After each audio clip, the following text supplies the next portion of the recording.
the core feature of indie development, in my opinion, is the fact that because you've got a small team, you've got much fewer people, and each one does much more jobs. So in England, we call this wearing many hats. I believe you say raznostoronny человек, right? That's at the yeah, but that's like every indie developer is a bit like this. And there are many upsides to this. One is that you've got more creative control, right? You can make sure that everything that goes in the game is specifically part of your vision. You don't have to make concessions that you might have to in a larger company. And you can maintain quality quite easily as well. Because if you think about it, if you have a company of 200 people, the probability of 200 people all being amazing is quite low. So the more people you hire, the more they go towards the average. But if you only have 3 people, you can have 3 people who are up here. It's really hard when you've got 20 people to do that. But there's a downside to that, is that you might actually be here and not know it. Whoops. Yeah, you might not be good, right? There's a chance that you could be terrible and not even realize it. So that's one big thing that a lot of indies are, unfortunately. You're right, yeah. So when you start off as well, you have a really low budget compared to big game studios, and lower budget means smaller teams, which means everyone is wearing more hats. So this is what I call the hexagon of indie success. And these are the skills you need, right? These are the 6 important skills to make indie millions. And these are not all the skills, but these are the most important skills. Oop. Yeah, so let's talk about your stats, right? I don't know if you call it that, but say you're playing Dungeons and Dragons or something, or like you're playing an RPG, you have your character's stats. Everyone's a bit like that in real life. No one's good at everything.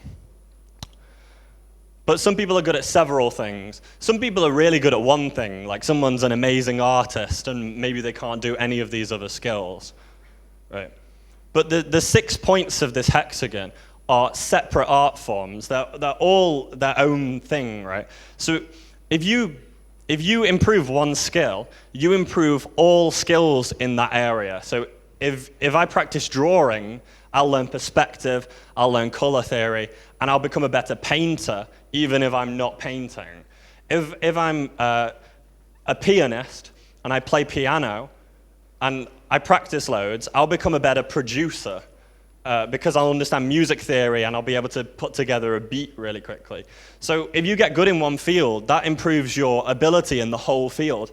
However, if you get good at art, you don't get better at sound. Like, if I'm an amazing painter, that doesn't mean I can make any music at all. So these are all separate skills where improving one doesn't improve any of the others. They're their own special art forms. And almost no one has the time to invest into 6 different skills. So in Oblivion or Morrowind, you have these major skills and these minor skills, right? So you have your major skills are the ones that you dedicate your life to. And your minor skills are stuff that are okay, right? So most people have 1, 2, 3 major skills in game dev, and maybe a couple of minor skills. So a major skill is shippable, right? You can ship an entire game. If you have a major skill in art, that means you can do all the art for your own game.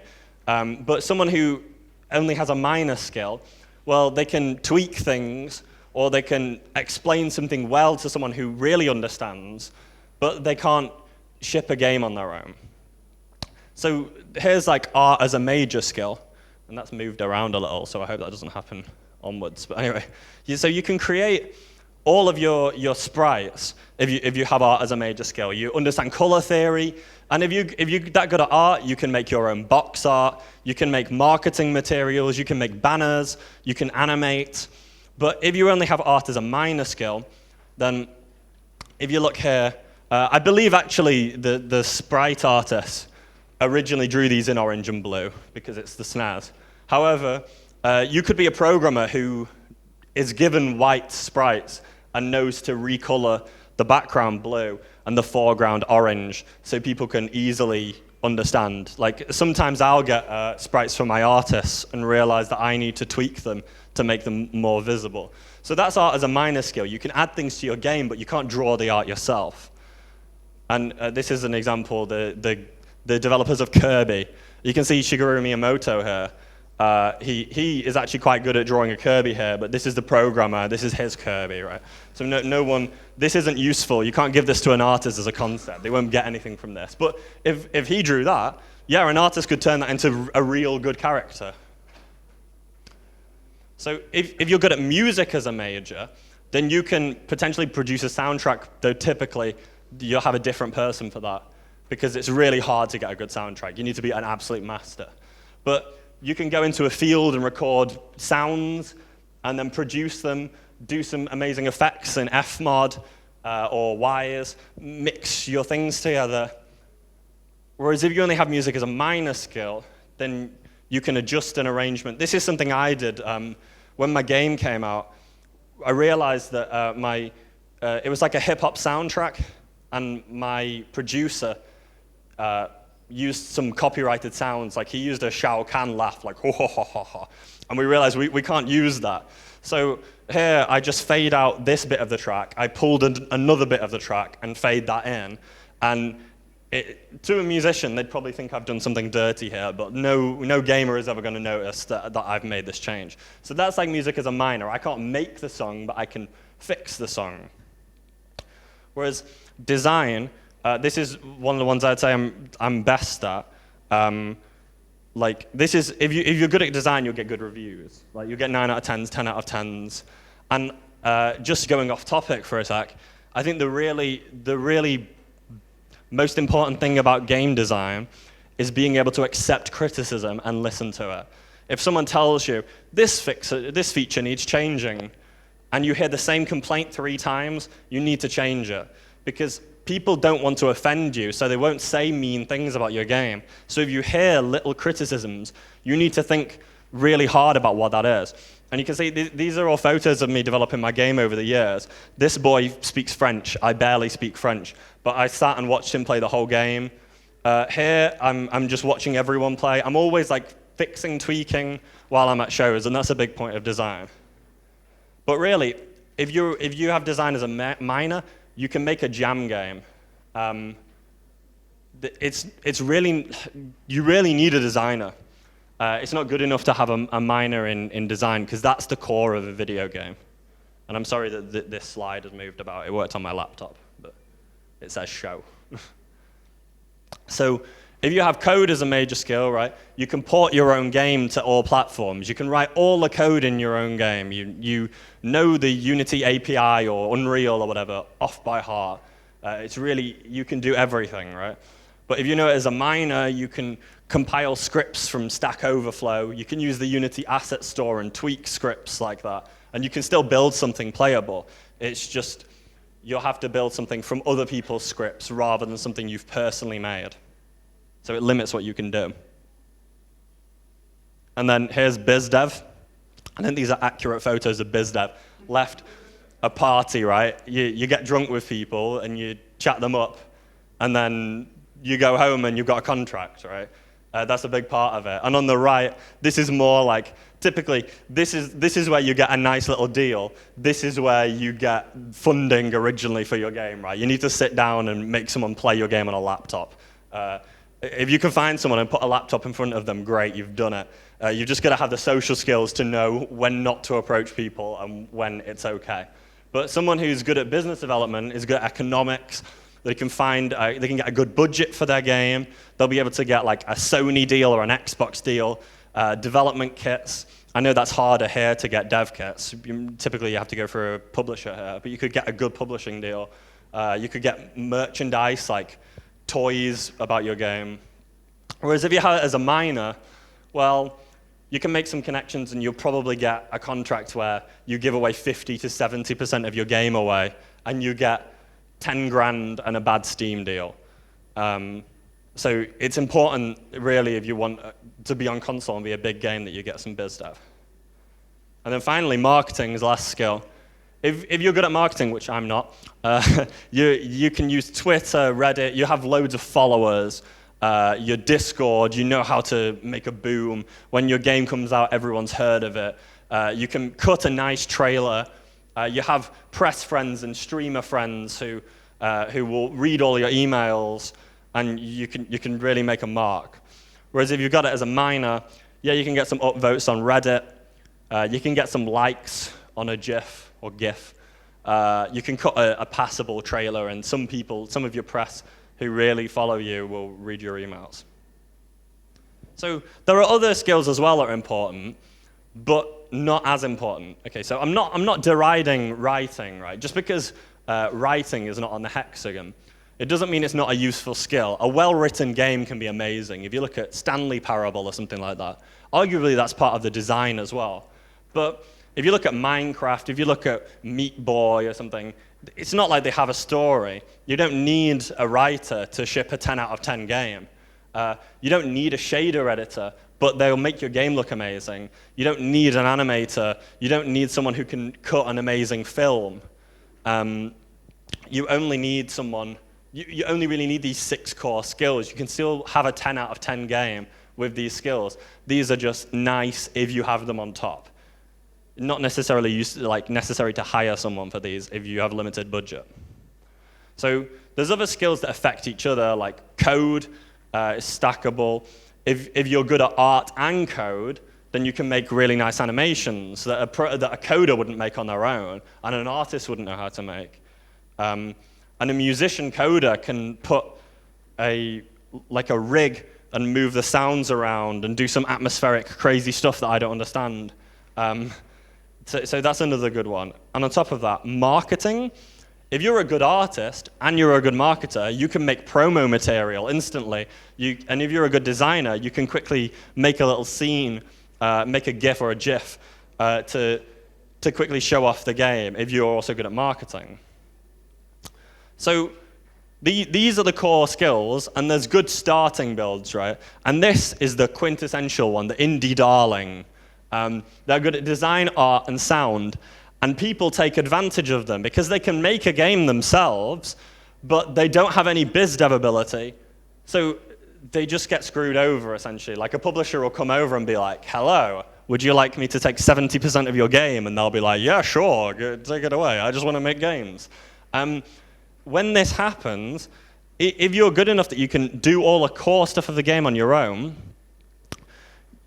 and you can make a really good jam game, really, you'll probably be big on itch, but you might not be big on Steam, right? So you want to hire someone who's a biz dev person, like a marketer. And it might seem, well, I do everything on my own. I don't need a separate person to cut into my company. However, they'll run all the company. They'll get you a salary, so you get paid even if the game doesn't sell.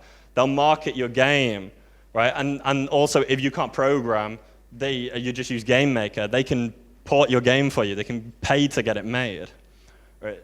Then you've got the project leader. I'm one of these, I guess. I'm good at biz dev, design, and code. This is a hard one to start off with, right? Because what you need to do is make money and pay these people at the bottom. But you've got to get enough money to pay them. And it's hard to get someone to give you money if you don't have any art and you don't have any sound. So you've got to sort of entice people into working with you, even though you don't have any money for them yet. So you've got to start off pretty much at the jam level. But then once you do, it's really cheap to make your games because you don't have to pay for programming. You do all the code, and that's one of the most expensive parts, right? So you can make huge savings, and you can fund everything, right? And then there's the auteur. They typically do amazing in interviews. You see them at events everywhere. There's very few of them because you've got to get lucky to start off like this. But they're good they don't do any of they delegate everything. They don't do the art, they don't do the sound, and they don't do the code. They get someone else to do everything, but they're good at design. And you might notice that all of these have design in them. And Kojima Gini. And then, right, so then there's the other thing. Sometimes you see like a thread on Reddit or something where it's like, hey, I'm a millionaire and I want someone to make a game for me. No. That doesn't, unless you're a good designer, you can't do that. So if you have lots of money and you're good at development and marketing and nothing else, be a publisher. Don't try and make someone make your vision because you don't know what's good, right? You need someone. I saw Alex Nichaporchik today walking around and taking photos of games. Because he's not going to be designing them, he just spots good games, right? He finds good ones. And then you've got biz dev. There's good things and bad things about biz dev, right? If you use biz dev, you can pay people to do jobs, but typically, if you pay someone, you pay them for one job. So you pay someone to just be an artist or just be a musician. Okay, so you end up paying more people. You've got to split into many jobs. Whereas if you team up, you'll save money up front. You won't keep all of the pie at the end. Like eventually you'll have to split it, but you can have someone who has 2 of these skills or 3 of these skills and team up with them. This is what Vlambeer have done, right? They split everything down the middle, and Rami does all the business, all the porting. JW does all the design. So we're going to quickly go through this now because there's not much time, but what if I don't have one skill, right? If you don't have a good designer, then that's it. Your game, you can sell a bad game. People routinely sell bad games, but then no one hears of them again. For a game to stay around for 20 years and for people to actually care about your game, it has to be well designed. That's what's important about games as an art form. So you get bad reviews, right? And you might sell, but like the EA do this a lot, right? Then you've got biz dev. If you don't have someone who's good at biz dev, you'll probably have a small budget. You won't be able to complete the game exactly how you liked it. You probably get a bit screwed and you won't make that much money at the end of it. But the game can still do all right, but you've got empty pockets, right? And if you don't have art, then you're going to have to make Dwarf Fortress. Because like, what are you going to do without art? And your marketer won't like that you don't have art. When your game looks like that, that's not easy to market, right? So you need art. But if you have code, if you don't have code, you can still make a game. And increasingly in the future, code is going to go away more and more. Programmers are putting other programmers out of a job. They're trying to obsolete themselves by using blueprints in Unreal. Game maker and stuff, you don't actually need to program, and you can hire a porting studio at the end who will like make your game run on Nintendo Switch or whatever. But you won't get exactly what you want, right? You might not have something perfect. You might not have your vision exactly how you want it. You'll have it just passable. If you don't have sound, there's something wrong with you, because I get 900 emails a day from musicians asking, can I make sound for you? And they're desperate, and you don't have to pay them lots, right? You should, but really, if you don't have any money, you will still find someone who will do sound for you. Just give them some revenue share.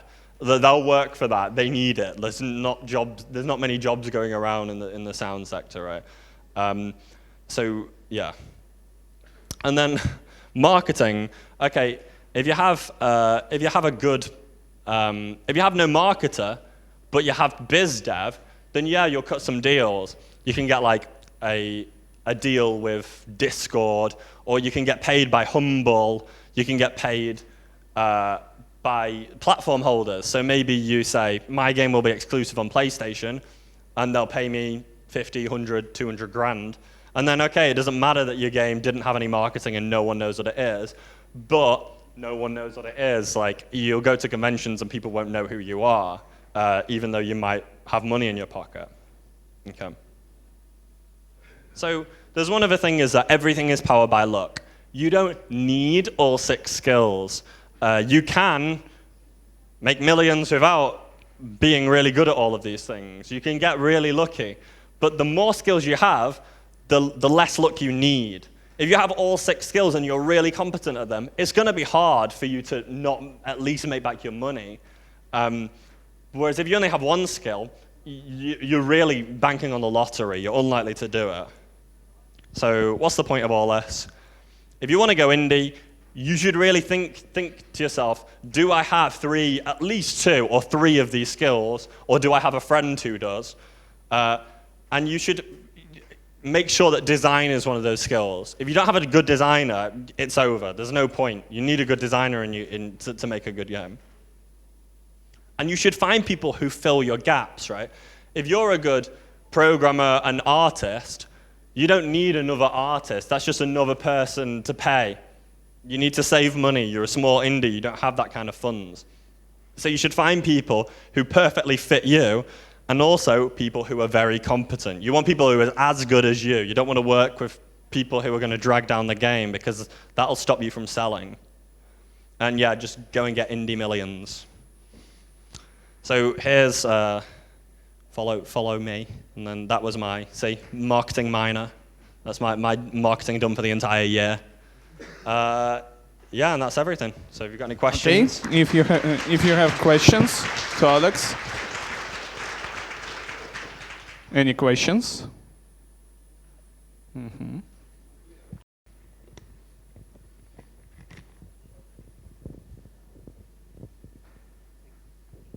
Hey, so all the people you described basically that you want to hire you can conclude them with adding a publisher, right? And you don't have to pay the publisher.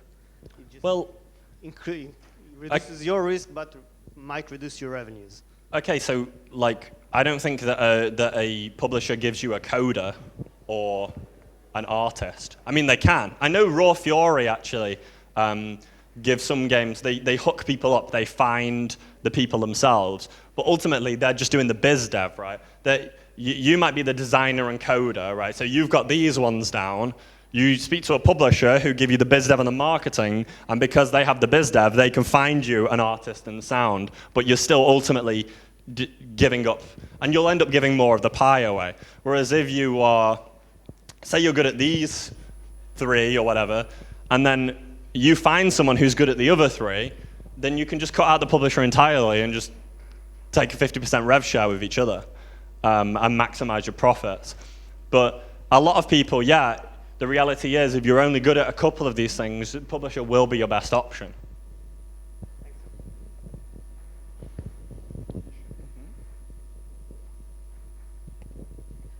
In your opinion, what's better, to be a major in one thing or minor in all of them?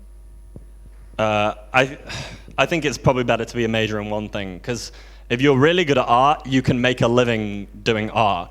If you're only minor in everything, then you can scrape together a passable jam game, but no one's ever going to buy it.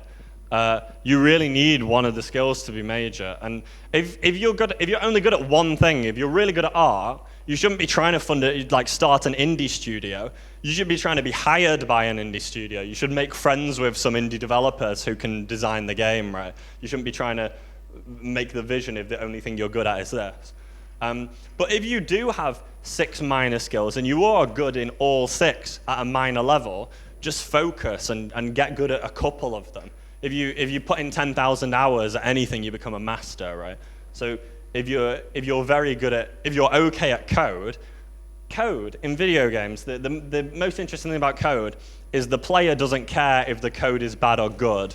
They don't see it. It's behind the mirror. As long as there's no bugs when you release or you patch them out, they don't need to know if the code base is awful. So if you get good enough at code that, okay, you're not a master, but you can make everything you want to make and it works, and it may be sellotaped together, but it works, then as well, code pays a lot, so that's a good one. If you had minors in all of them, I'd probably just focus on code, or just focus on the one you really love, because if you want something that you're going to be able to have a job in and enjoy your life. You don't want to be doing something you hate. Еще вопросы у кого-нибудь есть?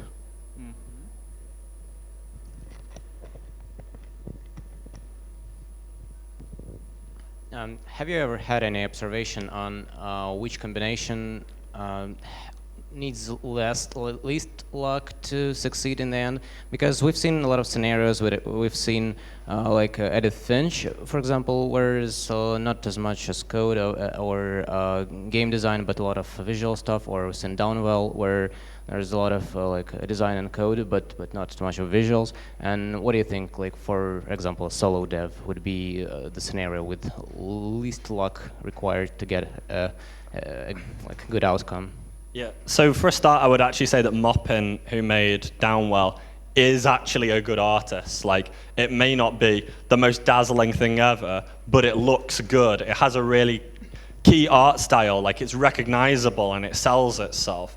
So Moppin is an indie darling, right? Like he's good at that stuff. And then he signed with Devolver, who do this stuff for him.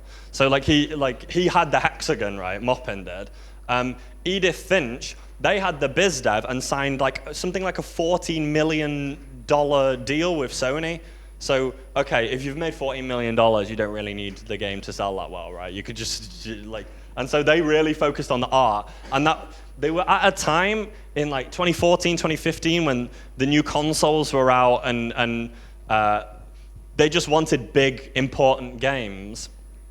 And Edith Finch was a really beautiful game. So to Sony, they can use that. It had won a lot of small awards as well. So Sony could use that as like a thing to promote their platform. Like, hey, we have these artsy games as well. We have everything for everyone. So that's why they sunk so much money into that. I don't think necessarily that if you pitched Edith Finch now, before PS5's out, that you could maybe you wouldn't get the funding for it. In a couple of years ago, Sony kind of went big on VR, and then who they give money to depends on the person at the time. If you can make 14 million, yeah, go for it. If you can make 14 million though, just finish the hexagon, right? Like you got the money. But yeah, I think that they didn't e.g. need to put in masses in marketing because they had the backing of Sony, who would do all the marketing for them. I don't think it was that. Looking at it, I wasn't like, wow, the code in this is bad. I think it was a good game in kind of all aspects here. But yeah. Hello. So my question is about the BizDev. So if you don't have one, you get screwed. So you need to... Sometimes, yeah. Most of the times, I guess. So you need to hire one. And to hire a BizDev, you just have to be a BizDev somewhat yourself, or you still get screwed. So the question is it even possible to hire a BizDev? Okay, well, don't hire the BizDev, work with the BizDev. If you look at JW and Rami from Vlambeer. JW does not want to touch the accounts. He doesn't want to do accounting at the end of every month. He just wants Rami to handle all of the money for him. And when Rami pays Rami, he pays JW the same amount. If Rami wants to buy a car, he'll then buy the car and then give JW that amount of money. JW doesn't have to do any of the business stuff that he hates. But he doesn't have to pitch a new game every time. He doesn't have to keep doing the stuff he doesn't like and find a new publisher. Rami does everything. Yeah, he gives away 50% of everything he has to Rami, but they made millions, right? Like 50% of millions is pretty good going. Whereas if JW was on his own, he'd probably be making web games or something. He'd be making browser games, and everyone would think these are really cool games. He had lots of coverage on indiegames.com and stuff, but until he met Rami, he didn't have this position of just being able to make tons of money with his games. And now he's well known. He can just sign deals, right? So with Minute, he worked with his whole team, and he worked with Devolver. So they signed again. Devolver signed, do all the marketing and the biz dev. And he had the team for the music and the art. So yeah. Okay, last question for today. What if we try to completely exclude the section of BizDev from your scheme? How do you feel? I remember the times when games sell self with good gameplay and design. How do you feel this success of such a solution? I think those days are over. Steam is a minefield. Even console, like there's like 500 games a year coming out on console. Steam, just ridiculous numbers of games. Like, the fact is though, if you don't have biz dev, but you have the marketing and you have everything else, then yeah, you'll be able to actually sell. But it's just, the problem is, because you need this nowadays, and you need this because this makes this work. You need a beautiful game to sell on Steam nowadays. And this is the core of the game. You need all of that. So you need all of these, and you need this, and you need this. You're going to have to somehow get all of that. And the easiest way to get all of that is biz dev, because you need money. If you don't have money, you'll make a small game. People who aren't paid barely work. If you're not working full time on the game, you'll do a bit on the weekend. 8 years later, you're still working on your game, and it's halfway done, and it never comes out. You really need to pay people a salary, and you're not going to get them a salary on your own. You can't save up money for years and then just like hope to pay 5 people or whatever. So really, biz dev is the most important thing, because one good thing about the market is that funding opportunities are still there. Even though it's harder to be recognized on Steam now, it's really easy there's lots of publishers, there's lots of funding sources. You just need to meet the right people. You need to go to events. You need to talk to the right people and work your way around. And once you've done that, that's a big part of biz dev. Then you'll just be inundated with options. Like, I can think of like 10 publishers off the back of my head that I could just email. If I had a prototype right now, I'd be like, well, I can ask that person, that person, that person, that person. Like, it's not that hard to get money. So you probably should, you may as well have the money, have the funding, and then make sure you can ship a real quality product. Okay, thank you, Alex, for good presentation. And don't forget to rate this presentation on Pine.